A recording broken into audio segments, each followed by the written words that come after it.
Era callejero por derecho propio, su filosofía de la libertad fue ganar la suya sin atar a otros y sobre los otros no pasar jamás. Aunque fue de todos, nunca tuvo dueño que condicionara su razón de ser. Libre como el viento era nuestro perro, nuestro y de la calle que lo vio nacer. Era un callejero con el sol a cuestas, fiel a su destino y a su parecer,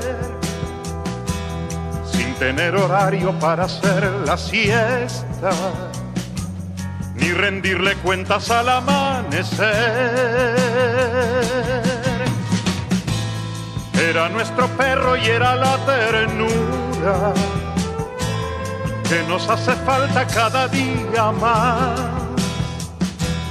Era una metáfora de la aventura que en el diccionario no se puede hallar.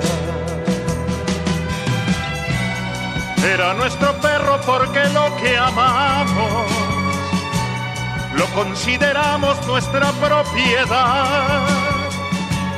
Y era de los niños y del viejo Pablo, a quien rescataba de su soledad. Era un callejero y era el personaje de la puerta abierta en cualquier hogar. Era en nuestro barrio como del paisaje, el sereno, el cura y todos los demás.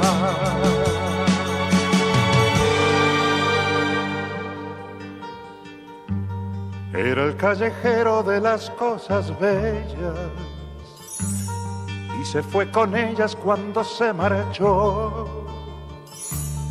Se bebió de golpe todas las estrellas, se quedó dormido y ya no despertó. Nos dejó el espacio como testamento, lleno de nostalgia, lleno de emoción. Vaga su recuerdo por los sentimientos para derramarlos en esta canción.